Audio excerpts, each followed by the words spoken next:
여러분, 스위스 금융 명문가의 외동딸이 한국의 평범한 청년을 자신의 반려자로 선택했다는 사실이 믿어지시나요?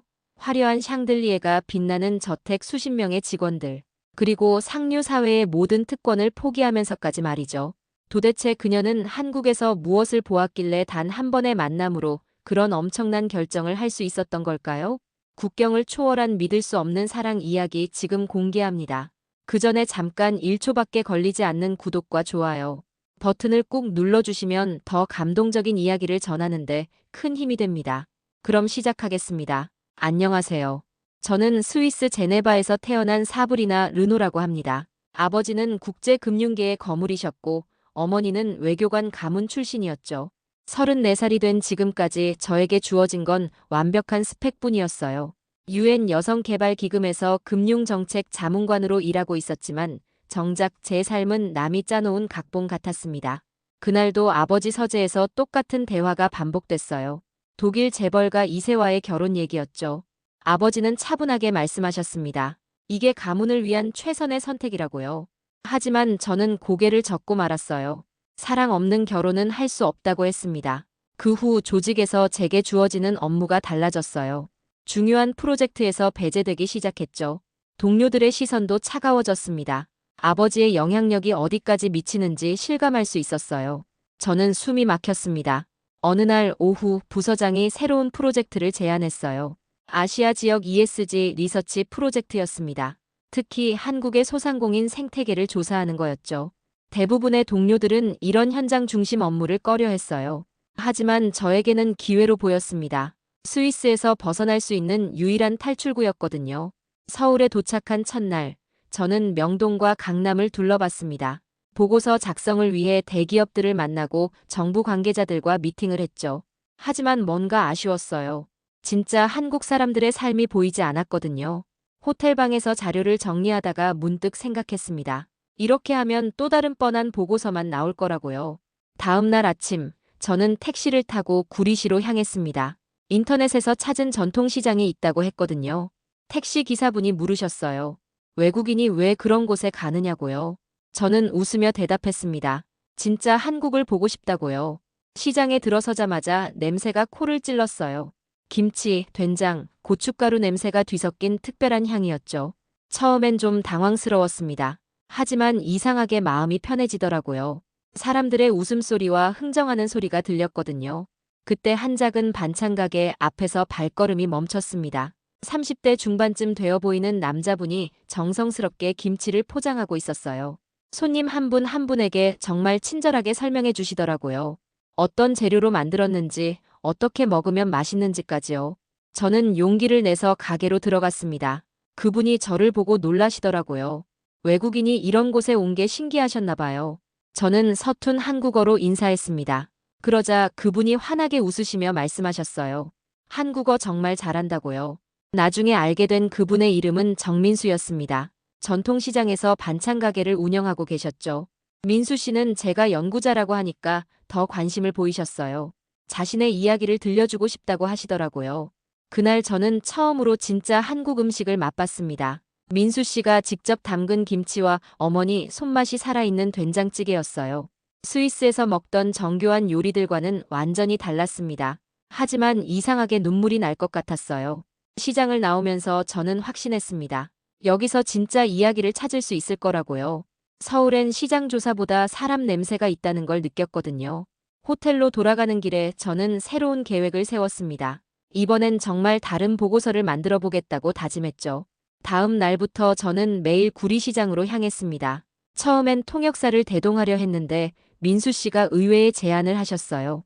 통역 없이 직접 대화해보자고 하시더라고요. 한국어를 배우면 더 깊은 이야기를 나눌 수 있을 거라고 하셨죠. 저는 도전해보기로 했습니다. 사실 대학 시절 제2외국어로 한국어를 잠깐 배운 적이 있었거든요. 하지만 시장에서 쓰는 한국어는 완전히 달랐어요. 교과서에서 배운 딱딱한 문장들이 아니라 정말 살아있는 말이었습니다. 민수 씨는 참을성 있게 저를 도와주셨어요. 제가 서툰 발음으로 질문하면 천천히 다시 설명해 주셨죠. 어떻게 이 일을 시작하게 되었는지, 가족은 어떤지, 하루 일과는 어떤지 물어봤습니다. 민수 씨는 웃으며 대답하셨어요. 우리 엄마 손맛이 외교적이라니 신기하다고요. 그 말을 듣고 저는 깜짝 놀랐습니다. 민수 씨 어머니께서 돌아가신 지 3년이 됐다고 하시더라고요.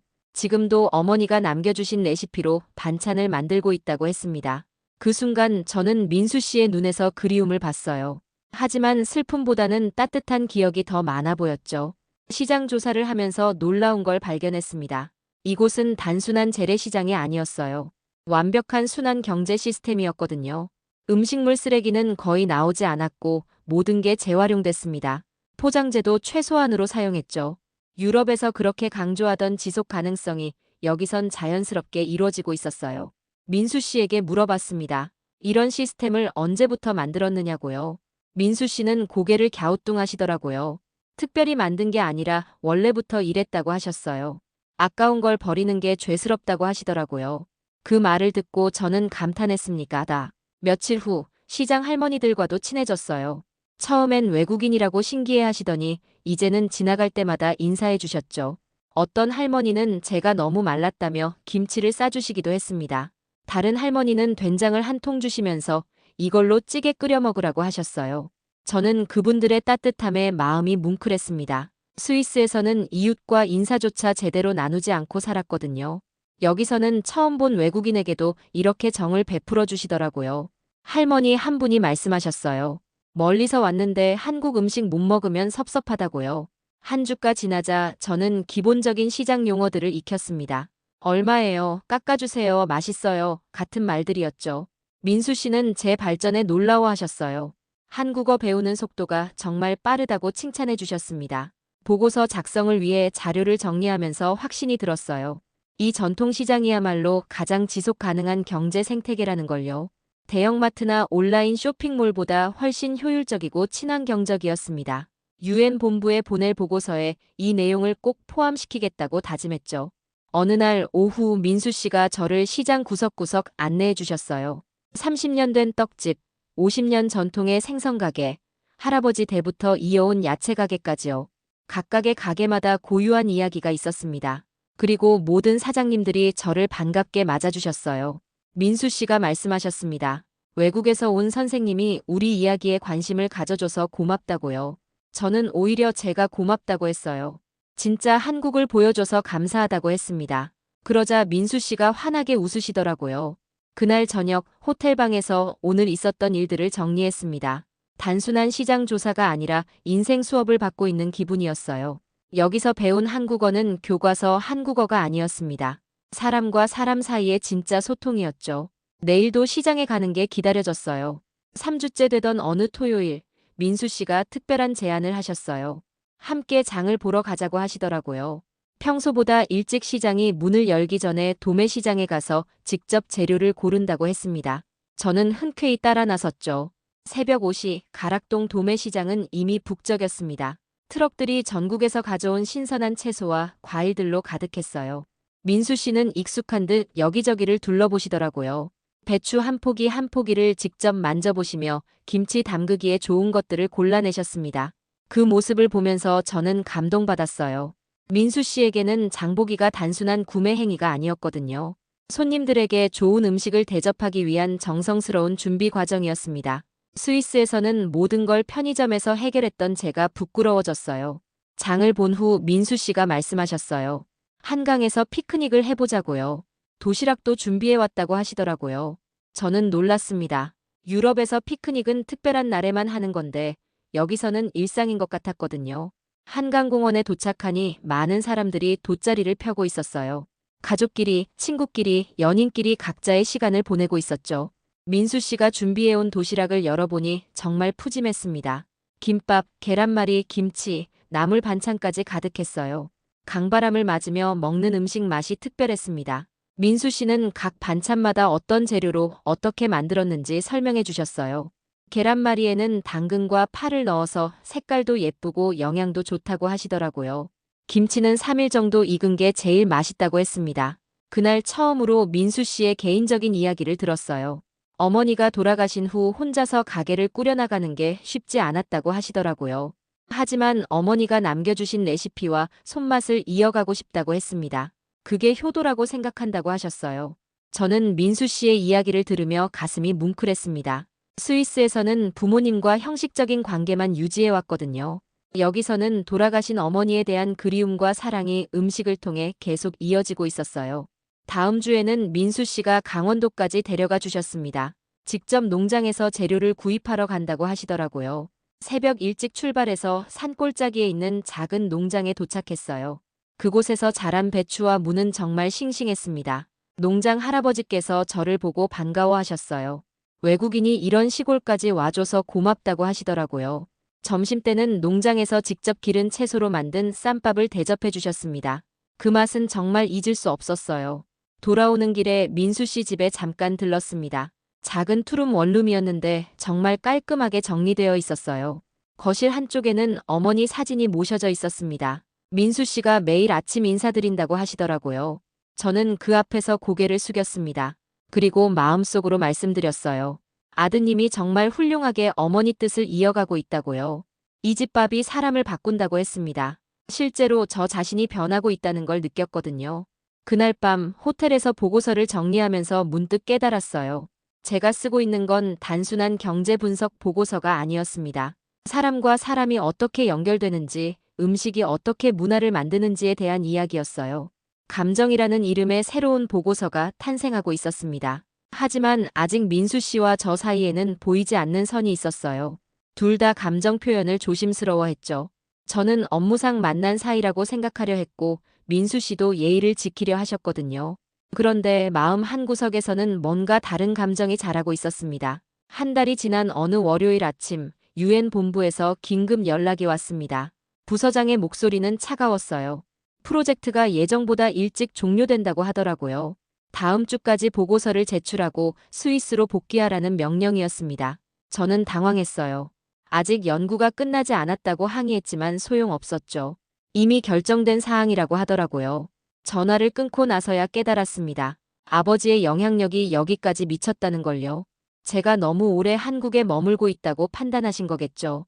그날 오후 시장에 갔을 때 제 표정이 안 좋았나 봐요. 민수 씨가 바로 알아채시더라고요.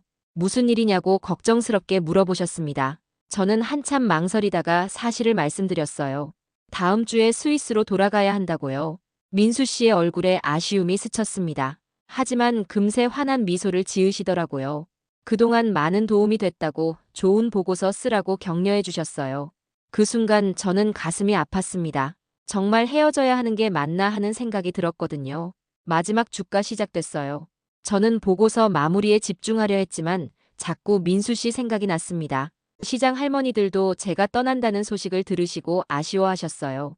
한 할머니는 김치를 큰 통째로 주시면서 스위스에서도 한국 맛을 잊지 말라고 하셨죠.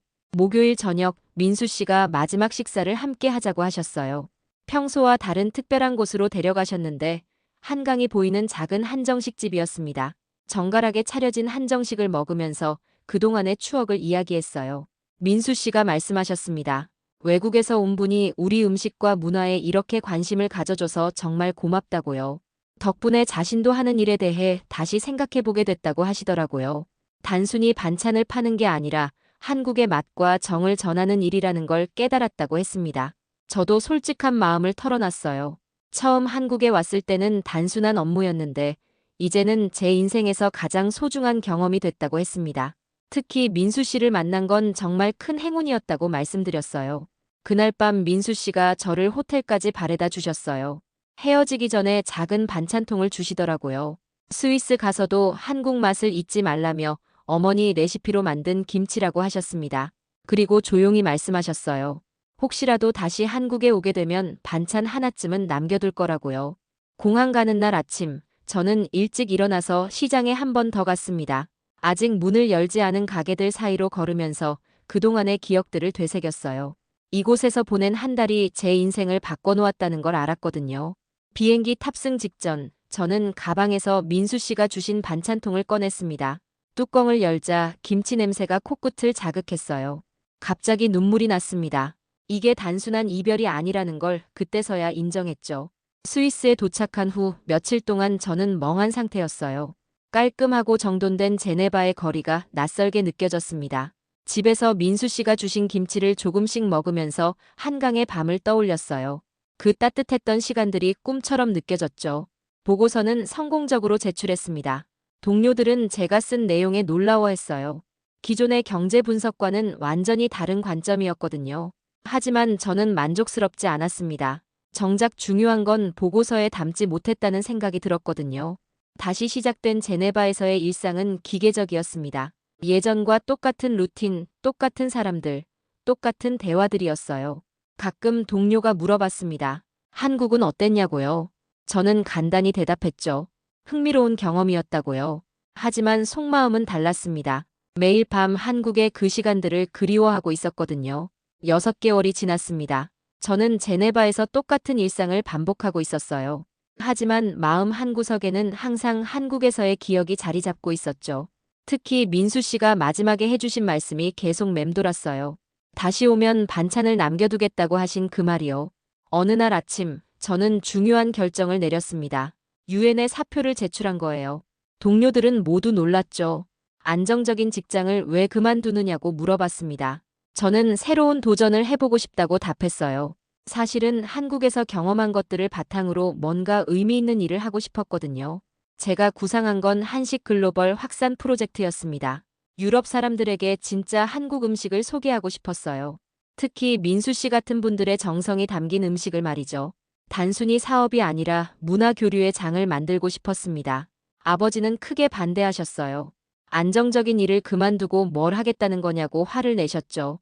하지만 저는 포기할 수 없었습니다. 이번에는 제가 정말 하고 싶은 일이었거든요. 아버지와 큰 다툼 끝에 저는 집을 나왔어요. 혼자 작은 아파트로 이사한 후 본격적인 준비를 시작했습니다. 먼저 유럽 시장 조사를 했어요. 한식에 대한 관심이 점점 높아지고 있다는 걸 알 수 있었죠. 특히 발효식품과 건강식에 대한 수요가 늘고 있었습니다. 그때 민수 씨가 생각났어요.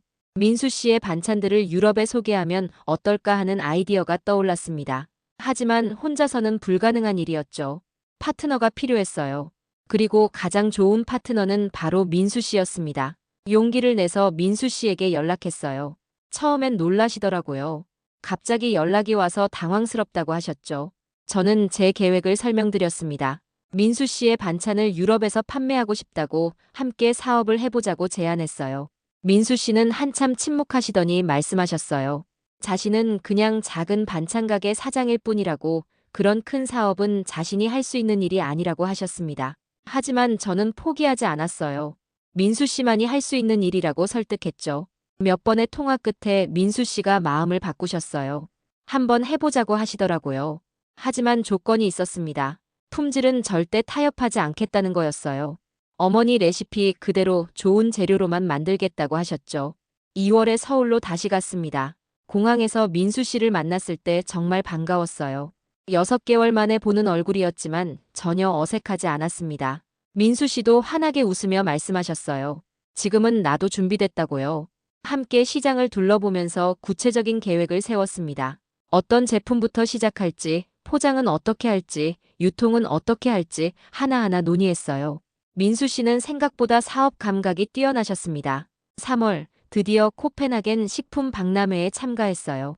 작은 부스였지만 정성껏 준비했습니다. 민수 씨가 직접 만든 김치, 된장, 고추장을 가져갔죠. 처음엔 사람들이 별로 관심을 보이지 않았어요. 하지만 시식을 해본 사람들의 반응은 달랐습니다. 특히 김치의 톡 쏘는 맛과 된장의 깊은 풍미에 놀라워했어요. 한 덴마크 셰프는 이런 맛은 처음이라며 큰 관심을 보였습니다. 그날 저녁 여러 바이어들과 미팅을 잡을 수 있었어요. 박람회 마지막 날, 큰 계약이 성사됐습니다. 북유럽 3개국 독점 공급 계약이었어요. 민수 씨와 저는 믿을 수 없다는 표정으로 서로를 바라봤습니다. 정말 꿈만 같았거든요. 그날 밤 호텔에서 민수 씨와 성공을 축하했어요. 민수 씨가 말씀하셨습니다.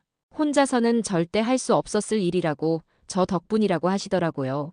저는 오히려 민수 씨 덕분이라고 했어요. 진짜 실력이 있었기에 가능한 일이었다고 말씀드렸죠. 민수 씨가 차근차근 설명드렸어요. 사브리나가 자신에게 얼마나 큰 도움이 되었는지, 함께하는 사업이 얼마나 소중한지요. 사업이 본격화되면서 저와 민수 씨는 더 많은 시간을 함께 보내게 됐어요. 서울과 제네바를 오가며 바쁜 나날들이 이어졌습니다. 그러면서 자연스럽게 서로에 대해 더 깊이 알게 됐죠. 민수 씨의 성실함과 따뜻함에 점점 마음이 기울어가고 있었어요. 어느 날 민수 씨 아버님을 뵙게 됐습니다. 70대 중반의 단정한 분이셨는데 처음엔 저를 경계하시는 것 같았어요. 아드님이 외국 여자와 사업한다는 게 걱정스러우셨나 봐요. 조심스럽게 물어보셨죠. 저 양반 집은 우리랑 다를 텐데 괜찮겠냐고요. 한편 스위스에서는 더 큰 문제가 기다리고 있었어요. 아버지가 제 사업에 대해 알게 되신 거예요. 어느 날 갑자기 전화가 왔는데 목소리가 차갑더라고요. 당장 집으로 오라고 하시더라고요. 거부할 수 없는 어조였습니다. 아버지 서재에서 마주 앉았을 때 분위기는 얼어붙어 있었어요. 재래시장 출신과 사업한다니 내 딸이 뭘 하는 거냐고 화를 내셨습니다. 당장 그만두고 정상적인 일을 하라고 하셨어요. 격한 말다툼 끝에 저는 집을 나왔습니다. 며칠 후 놀라운 일이 일어났습니다. 민수 씨가 스위스로 온 거예요. 사전에 아무 말씀도 없이 갑자기 나타나셔서 깜짝 놀랐죠. 제 아버지를 만나고 싶다고 하시더라고요. 정식으로 인사를 드리고 싶다고 하셨어요. 민수 씨는 특별한 준비를 해오셨습니다. 직접 만든 된장찌개와 김치, 각종 반찬들을 가져오신 거예요. 제 아버지에게 한국 음식을 대접하고 싶다고 하시더라고요. 그 정성에 저는 감동받았습니다. 아버지와의 만남은 생각보다 순조롭게 진행됐어요. 민수 씨가 정중하게 인사를 드리고 직접 만든 음식을 대접해드렸거든요. 아버지는 처음엔 어색해하셨지만 음식을 드시고는 표정이 달라지셨어요. 이런 맛은 처음이라고 하시더라고요. 민수 씨가 차근차근 설명드렸어요. 사브리나가 자신에게 얼마나 큰 도움이 되었는지, 함께하는 사업이 얼마나 소중한지요. 앞으로도 계속 좋은 파트너로 지내고 싶다고 하셨죠. 아버지의 마음이 조금씩 누그러지는 게 보였어요. 민수 씨의 진정성과 성실함이 전해진 것 같았죠. 특히 어머니를 그리워하며 전통을 이어가려는 모습에 공감하시는 것 같았어요. 이번에는 제가 민수 씨 아버님께 정식으로 인사를 드리러 갔어요. 청계천 근처의 작은 식당에서 만났는데 생각보다 다정하게 맞아주셨습니다. 아드님 사업이 잘 되고 있다는 얘기를 들으셨나 봐요. 아버님과 청계천을 걸으면서 많은 이야기를 나눴어요. 민수 씨 어릴 때 이야기, 어머님에 대한 추억, 가족에 대한 생각들이었죠. 아버님이 말씀하셨어요. 아들이 열심히 하는 모습을 보니 기특하다고, 좋은 파트너를 만나서 다행이라고 하시더라고요. 두 아버지의 마음을 얻는 것은 생각보다 오래 걸렸어요. 하지만 시간이 지나면서 서로를 이해하게 됐습니다. 제 아버지는 민수 씨의 성실함과 실력을 인정하기 시작하셨어요. 민수 씨 아버님도 제가 진심으로 아드님을 생각한다는 걸 아셨죠. 한 달 후 제 아버지가 놀라운 말씀을 하셨어요. 김치를 스위스 저택식당에 전시해두겠다고 하시더라고요. 이게 진짜 문화라고 인정하신 거였습니다. 민수 씨 아버님의 변화는 더 감동적이었습니다. 제가 시장에서 한국어로 손님들과 대화하는 모습을 보시고는 달라지셨어요. 어느 날 말씀하셨습니다. 여기 우리 가족이 있다고요. 제가 시장에서 한국어로 손님들과 대화하는 모습을 보시고는 달라지셨어요. 어느 날 말씀하셨습니다. 여기 우리 가족이 있다고 하시더라고요. 아버님은 제게 한국 전통 예법도 가르쳐 주셨어요. 차례 지내는 법, 어른께 인사하는 법 등을 알려주셨죠. 저는 열심히 배웠습니다. 진짜 며느리가 되고 싶었거든요. 드디어 두 아버지 모두 저희 관계를 인정해 주셨어요. 제 아버지는 민수 씨를 정식으로 사위로 받아들이겠다고 하셨고, 민수 씨 아버님도 제가 진짜 가족이라고 말씀해 주셨습니다. 이제 당당하게 사랑할 수 있게 됐어요. 두 아버지의 마음을 얻은 후 사업은 더욱 탄력을 받았습니다. 하지만 아직 완전한 인정을 받으려면 더 구체적인 성과가 필요했어요. 제 아버지가 조건을 내세우셨거든요. 1년 안에 브랜드를 세계화에 성공시키면 모든 걸 인정하겠다고 하셨습니다. 저와 민수 씨는 더욱 열심히 일했어요. K-밥상이라는 브랜드명으로 본격적인 스타트업을 시작했습니다. 민수 씨의 전통 레시피와 제 국제적 네트워크를 결합한 완벽한 조합이었죠. 서울에 작은 사무실도 얻고 직원들도 고용했어요. 첫 번째 큰 성과는 중동 진출이었습니다. 두바이의 한 대형 유통업체에서 연락이 왔어요. 할랄 인증을 받은 한국 발효식품에 관심이 있다고 하더라고요. 민수 씨와 함께 두바이로 날아가 직접 프레젠테이션을 했습니다. 현지 바이어들의 반응은 뜨거웠어요. 특히 김치의 건강 효능과 된장의 깊은 맛에 놀라워했습니다. 계약 조건도 우리가 예상했던 것보다 훨씬 좋았어요. 그날 밤 호텔에서 민수 씨와 함께 성공을 축하하면서 이상한 기분이 들었죠. 북유럽 진출도 순조롭게 진행됐습니다. 노르웨이와 스웨덴에서 동시에 주문이 들어왔어요. 특히 스웨덴의 한 유명 셰프가 저희 된장으로 만든 요리를 SNS에 올리면서 화제가 됐습니다. 유럽 전역에서 문의가 쏟아지기 시작했어요. 가장 큰 성과는 유럽 전체 비이비 공급 계약이었습니다. 프랑스의 대형 식품 유통업체에서 독점 공급 계약을 제안해온 거예요.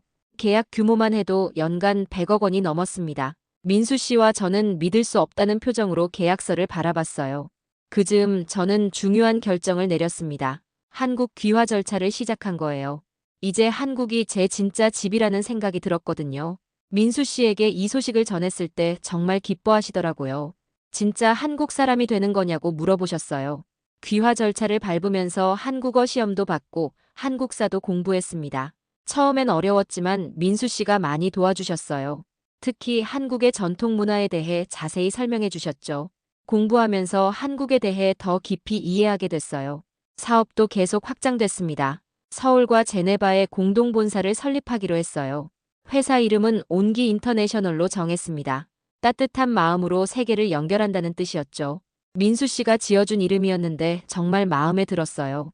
제네바 본사 개소식 날 정말 특별한 일이 일어났습니다. 저희 브랜드를 사용하는 유럽의 유명 셰프들이 모두 참석해 주신 거예요. 그중 한 분이 말씀하셨습니다. 맛이 곧 품격이라고 이런 음식을 만드는 사람들과 일할 수 있어서 영광이라고 하시더라고요. 그날 밤 민수 씨와 레만 호수를 걸었어요. 스위스의 밤 공기가 상쾌했습니다. 민수 씨가 말씀하셨어요. 1년 전만 해도 이런 일이 일어날 거라고는 상상도 못했다고요. 모든 게 꿈만 같다고 하시더라고요. 저도 똑같은 기분이었어요. 하지만 이제는 사업 파트너 이상의 감정이 있다는 걸 부정할 수 없었습니다. 민수 씨도 마찬가지인 것 같았어요. 서로를 바라보는 눈빛이 예전과 달랐거든요. 마침내 1년이 지났습니다. 아버지가 내세웠던 조건을 모두 달성했어요. K-밥상은 이제 정말 글로벌 브랜드가 됐습니다. 아버지도 더 이상 반대하실 이유가 없었죠. 오히려 자랑스러워 하시더라고요. 그때서야 저와 민수 씨는 솔직한 마음을 털어놓을 수 있었어요. 사업을 통해 시작된 관계였지만 이제는 그 이상이라는 걸 서로 인정했습니다. 계약보다 더 소중한 게 생겼다는 걸 깨달은 거죠. 드디어 결혼식 날이 왔습니다. 저희는 특별한 방식으로 결혼식을 올리기로 했어요. 구리 전통시장과 제네바 레만 호수에서 동시에 진행하는 거였죠. 두 곳을 화상으로 연결해서 양쪽 가족과 친구들이 모두 참여할 수 있게 했습니다. 시장에서의 결혼식은 정말 특별했어요. 평소 저희를 아껴주시던 상인분들이 모두 모여주셨거든요. 할머니들은 직접 음식을 준비해 주셨고 아저씨들은 멋진 무대를 만들어 주셨어요. 민수 씨 반찬 가게 앞에서 예식을 올리는 것도 의미가 깊었죠. 제네바에서는 아버지와 어머니 그리고 제 친구들이 참석했어요. 레만 호수가 보이는 아름다운 정원에서 진행됐습니다. 두 아버지가 화상으로 마주보며 인사를 나누시는 모습이 정말 감동적이었어요. 같이 잘 살아보자고 외치시더라고요. 혼례복도 특별하게 준비했습니다. 저는 한복과 웨딩드레스를 모두 입었어요. 시장에서는 한복을, 제네바에서는 웨딩드레스를 입고 각각 예식을 진행했죠. 민수 씨도 한복과 정장을 번갈아 가며 입으셨어요. 결혼식 후 신혼여행은 두 나라를 오가며 보냈습니다. 먼저 제주도에서 일주일을 보냈어요. 민수 씨가 현지 재료로 직접 요리해 주시는 맛이 정말 특별했죠. 그 다음에는 스위스 알프스에서 시간을 보냈습니다. 산속에서 먹는 김치찌개 맛이 이렇게 좋을 줄 몰랐어요. 결혼 후 1년이 지나 첫 아이가 태어났습니다. 이름은 하나 루시아로 지었어요. 하나는 하나 되다의 의미로 한국식 이름이고 루시아는 빛이라는 뜻의 라틴어였죠. 두 문화가 통합된다는 의미를 담았습니다. 아이가 태어나면서 저희 가족은 더욱 특별해졌어요. 서울과 알프스를 오가며 살기로 했거든요. 6개월은 한국에서 6개월은 스위스에서 보내는 거였죠. 아이에게 두 문화를 모두 경험하게 해주고 싶었어요. 사업도 계속 확장됐습니다. 이제는 마이크로 밥상 연대라는 이름으로 전 세계 소상공인들과 네트워크를 만들었어요. 각 나라의 전통 음식을 서로 교류하고 판매하는 플랫폼이었죠. 민수 씨의 아이디어였는데 정말 혁신적이었어요. 유엔에서도 저희 사업에 관심을 보이기 시작했습니다. 지속 가능한 식탁 혁명의 모델 사례로 보고서에 포함시키고 싶다고 연락이 왔어요. 제가 예전에 일했던 곳에서 이런 제안을 받게 될 줄 몰랐죠. 보고서 작성을 위해 유엔 본부를 방문했을 때 정말 감개무량했어요. 3년 전 여기서 나왔을 때와는 완전히 다른 사람이 된 기분이었거든요. 동료들도 저의 변화에 놀라워했습니다. 더 자신감 있고 행복해 보인다고 하더라고요. 하나가 돌이 됐을 때 특별한 행사를 열었어요. 구리시장에서 돌잔치를 한 거죠. 시장 상인분들이 모두 모여서 축하해 주셨어요. 할머니 한 분이 말씀하셨습니다. 이 아이가 자라서 세계를 잇는 다리가 될 거라고요. 어느 날 민수 씨가 물어보셨어요. 지금까지 살면서 가장 잘한 투자가 뭐냐고요. 저는 웃으면서 대답했습니다. 내 인생의 최고 투자는 한국 사랑이었다고요. 그리고 민수 씨를 만난 것도 덧붙였죠. 지금 저희는 정말 행복합니다. 아침에는 스위스 알프스에서 눈을 뜨고 저녁에는 서울 한강에서 산책을 할 수 있어요. 하나는 2개의 언어로 잘하고 있고 김치와 치즈를 똑같이 좋아합니다. 사업도 안정 궤도에 올랐어요. 이제는 전 세계 50개국에서 저희 제품을 만날 수 있습니다. 하지만 가장 뿌듯한 건 민수 씨가 어머니 레시피를 세계에 알렸다는 거예요. 어머니도 하늘에서 기뻐하고 계실 것 같아요. 최근에는 요리책도 출간했습니다. 제목은 사랑의 레시피였어요. 음식 만드는 법뿐만 아니라 저희 이야기도 담았죠. 많은 사람들이 읽고 감동했다고 연락을 보내오더라고요. 돌이켜보면 모든 게 한국 시장의 반찬 하나에서 시작됐어요. 그 작은 만남이 제 인생을 완전히 바꿔놓았습니다. 지금도 가끔 구리시장을 걸으면서 생각해요. 사랑은 정말 국경을 넘고 김치는 제도를 바꾼다는 걸요. 그리고 이 모든 이야기가 아직 시작에 불과하다는 것도 말이죠. 지금 이 순간에도 저는 확신합니다. 진정한 사랑은 모든 경계를 넘어설 수 있다는 것을요. 스위스 금융 명문가 재벌딸의 한국 사랑 이야기는 여전히 진행 중입니다. 그리고 사랑이 지속되는 한 이 이야기는 앞으로도 계속될 거예요. 오늘 이야기 어떠셨나요? 이 영상이 여러분의 마음에 감동을 주었다면 댓글로 응원해주세요. 단 한 번의 구독과 좋아요, 알림 설정으로 보다 빠르게 다음 영상을 만나실 수 있습니다. 오늘도 영상 시청해주셔서 감사합니다.